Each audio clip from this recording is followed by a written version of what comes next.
탐나는 대물 환율과 주식시장입니다.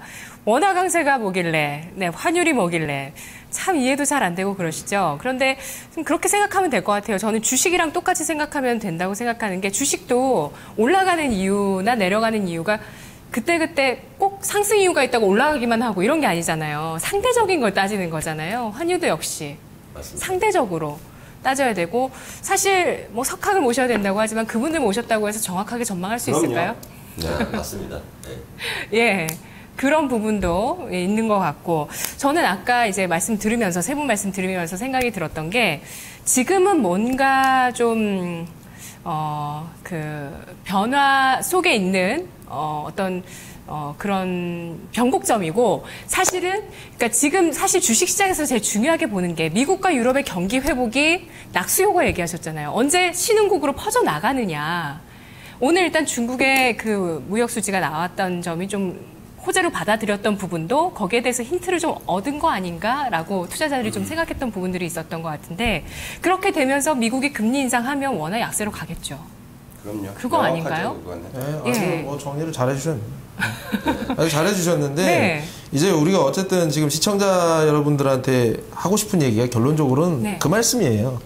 근데 이제 아까 우리 박세진 대리께서 말씀을 하셨지만 그 우리 무역 수지라든가 경상 수지 흑자라든 게 속도 부분을 결정을 할 수도 있다 이런 말씀을 해주셨는데 정확한 말씀이라고 저는 생각을 하고 네. 지금 상황에서 사실 원화가 강세를 단기적으로 초강세를 보일 가능성도 저는 배제는 할 수 없다고 생각을 합니다. 아까 우리 쉬는 시간에도 얘기를 했지만 지금 무역 수지라든가 경상 수지 흑자가 이제 1년 중에 가장 최대가 나올 때가 됐어요. 시즌상으로. 수출이 최대가 될 때가 됐단 말이죠. 2년째 벌써 흑자 기조인데. 그렇죠. 흑자 기조인데 지금 시즌상 네. 이 여름에 되면 자동차라든가 IT 이쪽으로 흑자가 굉장히 많이 나게 돼 있어요. 네. 그렇기 때문에 이런 것들이 가속화가 되면 또 무슨 이상한 뭐 하방에다가 베팅을 하는 이상한 세력들 뭐 이런 거 뭐 사실 뭐 알 수 없겠습니다만 뭐 900원대를 볼 수도 있다. 하지만 네. 결론적으로 하고 싶은 얘기는 결론적으로 그렇게 될 가능성이 굉장히 높기 때문에 이제 미국에서 금리 올리면 그거는 이제 끝나는 거거든요. 그렇기 때문에 그 작은 폭의 마진에 유혹에 넘어가지 말라는 말씀이죠. 결론적으로. 환 투자하시는 분들께 말씀드리는 건가요? 아니면 주식인가요? 원화 강세에 대한 베팅을 하는 주식에다가 네. 투자를 무리하게 하셨다가 뭐 얼마 되지도 않은 한 이틀 정도 좋았다가 뭐 3일째부터 마이너스가 되는 그런 투자 형태를 띠지 네. 않았으면 하는 마음에 이제 말씀드리는 거예요. 네. 환율 시장 전망을 해주셨는데요. 추가적으로 세 자릿수를 볼 수도 있겠으나 유연하게 대처하는 게 주식시장에서는 더 중요하다. 예, 환율의 방향성 전망보다는 이런 입장을 갖고 계시고요. 박세진 대리님은 어떻게 전망하시죠? 그 모두의 말씀을 드렸었던 원인과 결과라는 부분이 정말 중요한 게 이게 저희가 이제 대처를 할 것인지 아니면은 예측을 할 것인지도 사실은 우리가 원인을 알고 있느냐 모르느냐로 사실은 나눠진다고 보거든요. 네. 우리가 원인을 모르면은 대응을 하는 수밖에 없어요. 그리고 정말 그러니까 핵심 원인이죠. 예. 예, 1차적인 핵심. 그리고 이제 항상 우리가 뭐 또 닭이 먼저 달걀 먼저 하는데 시장이 환율 때문에 움직이는 시장이 있는 거고요. 네. 환율을 환율을 만들어내는 시장이 또 있는 겁니다. 그러니까 시장이 강세여서 환율이 따라 움직이는 부분이 있는 거고 네네네. 환율 방향성이 결정이 돼서 그 방향으로 가고 있기 때문에 시장이 제한폭을 가지고서는 뭐 박스권에 갇힌다든지 하방성을 가진다든지 뭐 이럴 수가 있는 거예요. 지금 후자라는 건가요? 지금은 후자라고 네. 보는 거고 우리가 그 원인에 대해서 생각을 하고 나면은 이제 앞으로 어떻게 대응을 할지를 좀 생각을 해보는 건데 예측도 거기서 기반을 하는 거고요. 아까 잠깐 뭐 정책적인 관련된 말씀을 해주셨는데 이게 기다 아니다 지금 와서 보니까 엠비노믹스가 틀렸다 맞다를 논하는 것보다 지금 현재 정권의 방향이 어떤 기조로 지금 잡혀 있고 거기서 환율 대응을 어떻게 하고 있냐를 우리는 생각을 해야 되거든요. 분명히 엠비노믹스가 그런 식의 그 이제 불황형 흑자죠. 어떻게 보면은 그 낮은 그 높은 환율을 유지를 시키면서 대기업들의 이익을 몰아줘서 그 외형상의 경제를 부풀려 놨는데 실질적인 낙수 효과가 발생이 되지 않아서 실질적인 경기 호전에는 크게 도움이 되지 못했다. 그거를 박근혜 정부가 이번에 알고 넘어왔기 때문에 그렇게 내수 진작을 부르짖는 겁니다. 네. 그래서 지금 1,030원에서 당국이 개입이 될 거라고 유력하게 봤었던 부분이 지금 틀렸던 부분이 우리가 사실은 뭐 가장 우리가 최근에 겪은 일 중에 가장 슬픈 일 중에 하나를 뭐 이런 그 경제적인 논리 연결시키는 게 사실 가슴이 아픕니다만 내수 진작을 그렇게 외쳤는데 세월호라는 생각지도 못한 대참사가 그렇죠. 터졌어요. 네. 그런데 여기서 우리가 이제 정상 수준으로 환율을 수출 기업들을 위해서 다시 올려주자 이렇게 지금 포지션을 갖기가 굉장히 애매한 겁니다. 정말 지금 그래서 진퇴양난인 것 같아요. 그렇죠. 현 정부가 그러니까 현 시점. 지금 1,030원이라는 예. 환율 우리가 생각하고 있었던 방어선이 생각보다 당국의 개입 없이 굉장히 쉽게 무너진 거고요. 그런 측면에서 우리가 시장을 본다고 그러면 환율에 대한 부분은 정책적으로 지금 환율의 그 원화의 절상을 지금 정부는 용인을 하는 포지션이 맞다. 그러니까 내수 위주의 내수를 키우려는 정책을 계속 네. 해나갈 것이다. 반대로 네. 미국은 어떤가요? 달러 인덱스가 떨어지는데 미국은 지금 달러 인덱스를 끌어올리고 싶지 않아요. 왜냐하면 오바마 대통령의 정책 지금 어떻습니까? 인쇼어 정책이라고 제조업을 미국으로 끌고 들어오고 싶어하죠. 그러면 낮은 달러 가치를 유지하고 싶어해요. 그래서 쉴가스도 개발하고. 그렇죠. 그럼 보세요. 우리나라는 원화 가치를 강세로 유지하는 것을 용인을 하고 있고 네. 미국은 달러를 약세를 용인을 하고 있어요. 네네. 그러면 우리가 방향성을 정확하게 예측을 할 수는 없지만 지금 그 축의 정책 방향이 그렇게 가고 있다라는 거는 우리가 어떻게 대응을 한다라는 부분에 대해서 최소한의 시사점을 만들어줄 수 있다라고 보는 거죠. 그렇죠. 저는 이제 그 정권 간에 뭐 그거를 정확하게 얘기해 바톤 터치가 저는 굉장히 괜찮은 수준으로 이루어졌다고 저는 생각을 합니다. 아까 보시면 수출주, 아까 싱가포르이 사실 우리가 1980년대 우리랑 비슷한 수준의 나라였습니다. 하지만 그 나라도 어느 순간 지금은 5만 불이 넘을 정도로 굉장히 선진국 대우로 올라가서 있었거든요. 하지만 우리와 같은 지금 시기에 다다랐을 때 그때 과감하게 내수 진작과 서비스, 뭐 금융 이런 쪽으로 턴을 하면서 네. 수출과 내수를 균형을 잡아가면서 선진국으로 도약을 하게 됩니다. 우리도 지금 그 기로에 서 있고요. 네. 이런 게 잘 이어지게 되면 우리도 굉장히 크게 성장할 수 있지 않을까 기대를 해봐요. 진짜 여러모로 기로에 서 있습니다. 그리고 그 미국과 유럽의 경기 회복이 진짜 이머징으로 확산이 된다면 낙수 효과가 진짜 나타난다면 그러고 나서 미국이 금리 인상하는 거 맞겠죠? 네. 김현웅 PD님. 근데 사실 그 네. 미국에서는 이제 이머징 마켓을 그다지 걱정하지는 않는 분위기고요. 그냥 본인들만 잘 살면 된다. 사실 리쇼어링 정책이라는 게 그러니까 아무데나 금리 인상할까봐 우리 지금 아직 뭐 별로 회복 그럴 수 있습니다. 못했는데. 이게 사실은 그게 좀 걱정이에요. 왜냐면은 미국의 생산 기지가 전 세계에 퍼져 있으면은 전 세계 이머징 마켓의 어떤 그런 것들을 걱정을 하겠는데 리쇼어링은 게 생산 기지 다 회귀하는 거잖아요. 그러니까 막 우리 제조업 알아서 할 테니까 너네 알아서 해. 우리는 알아서 살 수 있어. 이런 독고다이 형태라서 우리나라 그 뭐 어떤 그런 거를 네. 고려를 해주지는 않을 겁니다. 아마. 각자 도생이겠죠. 예, 뭐 마지막으로 경제 논리가. 네. 네. 우리가 이제 환율 부분이 급격하게 뒤집어질 수 있는 시그널은 미국에서 반드시 나올 거라는 부분에 대해서 의견을 공감을 하고 있잖아요. 그래서 뭐 덧붙여서 한 가지 말씀드리자면은 당장에 미국의 금리 인상이 나오기는 굉장히 어렵습니다. 지금 미국이 시행하고 있는 뭐 제조업 위주의 정책이라든지 뭐 이런 부분들도 그렇지만 네. 하지만 이제 무슨 말씀을 드리고 싶냐면 시청자 여러분들께서 미국의 금리 인상은 너무나도 명확한 시그널인데 그거는 사실은 뭐 올해 뭐 당장 우리한테 다가올 수 있는 부분은 아니라고 생각을 해요, 개인적으로. 다만 이제 이런 환율 기조를 뒤집을 수 있는 미국에서 보내주는 시그널 중에 되게 중요한 것 중에 하나가 설비 투자 확대를 늘리는 부분. 그거는 굉장히 중요하게 보셔야 된다고 생각을 합니다. 왜냐하면 그 부분들이 이제 대출을 유발을 하게 되면서 달러 인덱스를 다시 흡수시키는 네네. 그런 역할을 할 수가 있기 때문에 거시적으로 금리 인상이 가장 큰 시그널이겠지만 설비 투자 확대에 대한 뉴스가 자꾸 미국 쪽에서 흘러나오면은 이제 그때까지도 만약에 원화 강세가 유지가 되고 있다면 지금부터는 뒤집어질 가능성에 대해서 염두를 해야 되겠다라고 생각을 하셔도 무방할 것 같아요. 네. 설비 투자 확대가 신흥국에서 선진국으로 자금 이동을 유발합니다. 그렇기 때문에 환율은 다시 턴할 수 있는 거죠. 네. 자, 김현웅 PB님은 환율 네. 당분간 어떻게 흘러갈 걸로 전망하시죠? 저도 이번 지도부나 뭐 시진핑 지도부, 뭐 그리고 오바마 정권, 그리고 이제 국내 이제 박근혜 정권 때는 이게 빠르게 이제 바닥을 찍고 이제 막 약세로 이제 막 워낙 약세로 돌아갈 일은 별로 없다라고 보고 있거든요. 일단 당분간 올해 정도는 1,000원에서 1,100원 사이 계속 박스권으로 움직이지 않을까 이렇게 판단하고 있고, 근데 뭐 지금 환율이 하락하고 계속적으로 하락하는 게 단기적으로 시장에 좋지는 않습니다. 왜냐하면 이제 아무래도 이 삼성전자와 그 아이들에 어떤 피해를 주기 때문에 네. 사실 우리가 조금 힘들 수는 있어도 저는 중소기업들 걱정이에요. 그렇죠. 코스닥에. 사실 네. 이 환율 때문에 경쟁력이 없어지면 할 수 있는 게 하나입니다. 단가 인하. 네. 네, 그러면은 그냥 다 맞는 거예요. 그래서 지금 다 어려워진 상황이거든요. 그래서 일단은 꼭 그런 삼성전자를 떠나서 되는 업종은 또 있습니다. 거기서 우리가 대물을 찾아서 투자를 네. 하면 됩니다. 알겠습니다. 환율과 관련한 키워드 맵 잠깐 보겠습니다. 원달러가 2008년 금융위기 이후 최저로 현재 밀리면서 이제 세 자릿수 환율 시대도 대비하라는 분석이 나오고 있습니다. 테이퍼링이 시행되고 있지만 저금리 기조에 따라 달러가 약세를 보이면서 원화 강세 압력이 테이퍼링 종료 시점까지 이어질 것으로 전망되고 있네요. 원달러가 세 자릿수를 기록한 것은 지난 2008년 4월 28일 996원 60전으로 6년 1개월 전입니다. 4월 한 달간 원달러 환율은 30원 이상 하락하면서 주요 40개국 통화 가운데 가치 상승률 1위를 기록했습니다.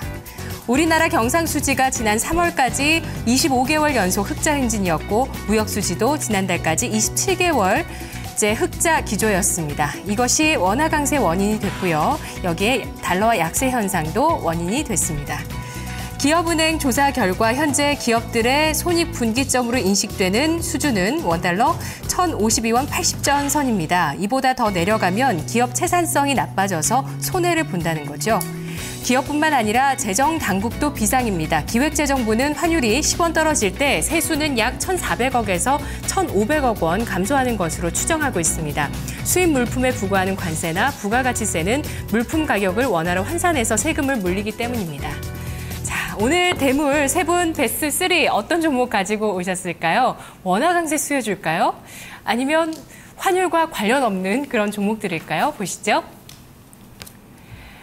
네, 환율과 주식시장의 베스트 3 종목입니다. 박세진 대리 1위, CJ제일제당 2위, 잘 안 보이네요.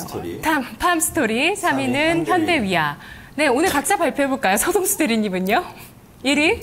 참진제약, 게임빌, 네, 사마네트웍스. 네, 김현우 PB님 1위는요? 1위는 보령제약이고요. 네. 2위는 일지테크, 3위는 사조시푸드입니다. 네, 사조 그룹주는 지난번에 우리 농수산물 가격 상승 이후로 항상 3위권에 가지고 와주세요. 근데 말을 제대로 한 적이 한 번도 없어요. 왜냐하면 단 한 번도 없습니다. 1, 2위로 대물을 다투다 보니까 3위 종목 소개한 적이 한 번도 없는 것 같아요. 근데 네. 사조그룹이 좀 중요하고 앞으로 잘 될 거라고 보시나 봐요, 주가가. 네, 최근 들어서 정말 실제로 좀 많이 올랐습니다. 네, 사실 갖고 왔을 때 처음에 얘기만 했어도 그게 부가가 봤을 텐데. 그게 또 돈이 됐을 텐데. 네, 참 얘기도 못하고 맨날 그냥 집에 가고. 그래서 순위권 안에 안 들어가는 종목들도 시청자 여러분들께서 잘 보시고 또 안목 있으신 분들은 골라내실 것 같습니다. 자, 세 분 1위 종목도 정해볼게요. 일단 CJ제일제당은 어제 1등을 한번 했어요. 그래요? 그러면 일단 시즌에서 빼요. 빼요? 저는 그런 부분들은 전혀 욕심이 없는 거 잘 아시니까. 그 2위를 1위로 올리려고 노력해야죠. 아니요, 사실은 저는 이거 그냥 1, 2, 3위는 생각나는 순서대로 쓰는 거기 때문에 네. 제가 우선도를 부여한 게 아닙니다. 그렇게 대충 준비하시나요? 아니, 대충이 아니죠. 네. 그러니까 1, 2, 3위를 준비를 할 필요가 없는 게 왜냐면 다 너무 좋아요. 다 좋아요. 네, 네. 어느 하나 깨먹어서 내가 아프지 선택한 않다는 종목은 거지. 다 좋다. 아니. 내가 봤을 때는 아직까지 겸손을 이때까지 무기로 방송을 딱 사신 분이. 나왔을 때는 내 탑픽을 딱 정확하게 논리를 갖고 들고 나와야 돼요. 역시 주식 오타쿠. 네, 네. 그렇게 해주시기 바랍니다. 일- 사주산업은 왜 맨날 3위로 갖고 오세요? 아니, 그러니까 3위로 갖고 나오니까 한 번도 소개 못하고. 근데 더 좋아 보이는 돈 종목이 되는 항상 종목이라면서 왜 탑픽이라서. 3위로 항상. 네. 근데 항상 1위로 갖고 온 탑픽이 맨날 아니 근데 바뀌어가지고. 아까 저희가 쉬는 시간에 그것 때문에 서동수 대리랑 저랑 티격태격 했었는데 환율이 주제인데 굉장히 특이한 어프로치를 했어요. 환율하고 관계없는 종목들을 가져와서 환율에서 전혀 영향을 안 받지 않는 자유로운 결론적으로 아까 환율 얘기를 했지만 환율 아무도 모르겠다 이거죠. 근데 뭘 환율 가지고 베팅을 하겠다는 겁니까? 그렇기 때문에 환율하고 관계가 철저히 없는 게 맞는 거예요. 그럼 주식도 안 해도 되는 거 아닌가요? 아무것도 관계없이. 사람이다. 또 시작이다. 참. 저희 목요일 기분은 항상 이렇습니다. 그리고 아까 저렇게 탑픽들이 계속 변하는데 네. 전 이해할 수가 없어요. 어떻게 저렇게 바뀌면서 저런 개미형 투자를 해가지고 무슨 수익을 낼 수 있을지. 기분이 또. 네. 이게 오른다 그럼 여기 가서 몰려서 이거 사고 이게 오른다 그럼 여기 또 뒤집어 쓰고. 그러니까 내가 사주 싶으면 맨날 들고 오는 거야. 개미형이 아닌 거지. 이분이 무게감 있는 투자를 또 은근 어필해 주시면서 자유인 강조하시네요. 스타일이에요. 네, 주제와 상관없이. 빨리 종목 얘기부터 하죠. 네. 시간이 약간 있는데. 지금 네. 이제 어쨌든 환율을 하고 환율 프리한 게 바이오테크랑 소프트웨어라든가 컨텐츠가 철저히 환율 가능하다는- 프리로 예, 맞습니다. 가지고 이런 하셨고. 이런 근데 어프로치가 필요해요. 그러니까 환율에서 피해서 우리가 영향을 안 받을 업종도 사실은 언급이 되는 게 좋죠. 그러니까 뭐 꼭 워낙 지금 추세대로 갔을 때 이익이 극대되는 종목만 거론할 게 아니라. 종목 얘기 하자니까. 그래서 저도 시간이 사실은 없어요. 현대위아를 저는 방송을 하시네요. 개인적으로 세 가지 종목 준비한 것 중에 네. 탑픽을 꼽으라 그러면 현대위아입니다. 그러니까 자동차 부품주들 같은 경우에 우리가 전통적으로 수출 민감 업종으로 자동차를 뽑기 때문에 그 환율이 약세가 되면은 환율이 강세가 되면은 전통적으로 우리가 이제 이 모멘텀이 줄어든다고 생각들을 많이 하고 있는데 네. 장사하는 사람들이 바보입니까? 그거를 매년 똑같은 패턴으로 계속 겪을 수가 없잖아요. 현대차, 기아차 그룹이 얼마나 지금 환율 포지션에 대해 민감도를 낮춰놨냐면 불과 7년 전에 비해서 5의 영향을 받았다 그러면 현재는 달러에 대해서는 2의 영향밖에 안 받고요. 네. 엔화 가치 같은 엔화에 대한 영향은 포지션이 이제 4에서 1로 줄었습니다. 그러니까 어디서 나온 자료인가요? 근데 우리 왜 연초에 그렇게 엔화 약세 때문에 그렇게 한번 난리를 피운 겁니까? 그거는 전반적으로 실질적으로 이익 수치에 미치는 영향이 그만큼으로 줄어들었다는 거죠. 근데 아무래도 방향 자체는 좋지 않죠. 그 경쟁국의 그 환율이 우리보다 우호적인 방향으로 되는 게 아무래도 뭐 방향 자체는 좋지는 않은 게 사실이니까. 다만 우리가 생각하는 그 실질적인 그 환율 강세 포지션 때문에 발생하는 이익 감소액보다 지나치게 자동차 부품 업종들과 자동차 업종들이 지금 저평가되어 있는 상태라고 저는 생각을 하고 있고요. 네. 그렇기 때문에 환율이 뭐 계속 빠지지는 않을 거 아니에요. 우리도 뭐 언젠가 반전에 대한 포인트는 계속 얘기를 했기 때문에 그렇죠. 그렇게 됐을 때 급격한 주가 상승이 뭐 자동차 부품주라든지 완성차 업종에서 동반이 될 수 있겠다. 네. 그 중에서도 가장 많은 모멘텀을 갖고 이런 있는 점에 있어서 사실 이제 지금 신차 모멘텀이 현대차 같은 경우는 지금 들어보게 됐었는데 사실 신차 모멘텀이 시작이 되고 나서부터 이렇게 상승을 못했던 경우는 지금이 아닌가 싶어요. 맞아요. 그래서 네. 이런 지금 환율 때문에 굉장히 지금 프리미엄을 전혀 받지 못하고 있는 상태가 결론적으로는 현대위아가 좀 더 매력적인 이유는 사실 저기 이제 공작기계를 만들어내잖아요. 근데 자동차 결국엔 공작기계로 다 찍어내거든요. 그렇지만 지금 현대자동차, 기아자동차가 쓰고 있는 공작기계는 현대위아의 제품들이 별로 없습니다. 결과적으로 현대위아의 공작기계로 다 바꾸려는 게 이제 그룹의 전략이거든요. 이번에 뭐 산동위아 엔진 법인에 다 몰아줬죠. 그래서 결국에 그렇죠. 공작기계 예, 예. 부분을. 그러니까 앞으로 이제 그런 모멘텀들이 환율이라는 부분에 너무 가려져 있었다. 현대위아 같은 경우는. 네네네. 다음에 우리 몰아주기도 한번 할까요? 뭘 몰아주죠? 기업 내 몰아주기 있잖아요. 왜 기업 내 기업 구조상 이제 지배구조 대물 뭐 이런 거? 일감을 몰아주는 경우. 몰아주기 대물. 그거 다음 주제 괜찮네. 괜찮아요? 예. 현대위아는 근데 금리 인상 미국이 빨리 해야 되겠네요. 아니요, 저는 그러니까 환율을 방향하고 크게 관계가 없다고 관계 보는 없다? 겁니다. 예. 여기서 제한폭, 여기서 추가적인 원화 절상에 관련된 부분은 어느 정도 제한이 이제 걸릴 거라고 보는 거고요. 네. 그 지금까지 제한된 부분에 대해서 너무 많은 주가 탄력을 제한을 받았다. 현대위아 같은 경우는. 네. 이게 현대 되게 상식적인 얘기를 해보면 현대 위아는 괜찮다고 봐요. 저도. 근데 확실히 완성차의 경쟁력은 떨어질 수 있다고 봅니다. 10원에 따라서 10원 떨어지게 되면 2천억 차이가 나요. 네, 왜냐면- 그러면은 현대차가 1년에 4조를 버는 회사인데 2천억이면 5% 정도 떨어지죠. 지금으로 보면 1,050원을 했었는데 지금 30원이 더 떨어졌기 때문에 6천억 정도 로스가 나게 돼 있습니다. 하지만 저는 반대급부가 분명히 나온다고 보고 있어요. 아니 네. 판매량이라든지 그 해외 생산 기지 이전 이런 부분들이 그거를 무마를 해줘요. 그러니까 그런 부분들은 시장에서 너무 이렇게 가시화를 안 시키는 완성차도 부분이 괜찮다는 있다는 입장이시네요. 네. 당연하죠. 네. 그리고 1,010원, 1,100원까지를 하는 게 이미 업그레이드가 됐기 때문에 옛날에는 우리가 1,200원까지 떨어질 수도 원화의 가치가 떨어질 수 있었겠지만 지금은 1,100원을 상한선으로 두는 이유는 그만큼 우리 펀더멘털이 업그레이드를 했고 환율의 민감도가 굉장히 낮아졌기 때문에 주력 수출 기업들의 체질이 굉장히 개선이 돼 있기 때문에 네. 충분히 가능하다라고 보고 오늘 있습니다. 그리고 사실 박 대리님 말고 나머지 두 분이 제약주를 가지고 와주셨어요. 보니까. 네. 삼진제약 대 보령제약 가죠. 네. 네. 일단 보령제약에 대해서 이제 말씀을 드리면은 어쨌거나 우리가 이제 환율 하락 수혜주를 처음에 이제 주제로 잡았기 때문에 일단 그런 의미에서 가장 그 또 환율이 반등이 나오더라도 상관이 없는 종목이 뭘까 이런 컨셉으로 저는 두 잡았습니다. 분이 컨셉이 똑같으시네요. 네, 그럼. 그런 식으로 네. 이제 컨셉을 잡았는데 이 보령제약이 사실 공부를 하면 할수록 정말 대단한 기업이더라고요. 일단 그래요? 이 사실 고혈압 카나브 단일제로 이제 작년에 매출 250억을 찍었는데 이게 이제 작년에 205억 찍었고 올해 350억을 예상을 하고 있는데 보통 단일 약품을 한 계약당 100억 이상으로 계약을 하는 경우 수출 계약건에 네. 있어서 그건 거의 없다고 보시면 돼요. 거의 없고 대부분의 이제 어떤 제약사들이 50억 정도로 그냥 한번 해보는 거죠. 즉, 근데 이제 100억 단위로 계약이 된다라는 것 자체가 정말 실제로 수요가 있어서 그런 겁니다. 그래서 이, 단일제로는 이 고혈압 치료제 중에서 독보적인 어떤 카나브의 그 파워풀한 어떤 아이템이 있고, 그리고 이 얘기만 하면 조금 야간데, 두 번째로 이제 이 중국에서 한국 제약 제품 중에서 제일 많이 팔리는 게 뭘까요? 바로 보령제약의 겔포스더라고요. 근데 겔포스가 작년에 매출 비중, 전체 매출 비중의 15%입니다. 중국에서만. 예, 이 정도의 매출 비중이면 저번에 이제 그 빙그레 그 바나나 우유가 네. 중국 매출 비중이 3%거든요. 근데 20배에서 30배가 갔어요. PER이. 네. 근데 그리고 뭐 북경 한미약품의 북경 한미 네네네. 그 매출만 생각하더라도 40배 갔거든요.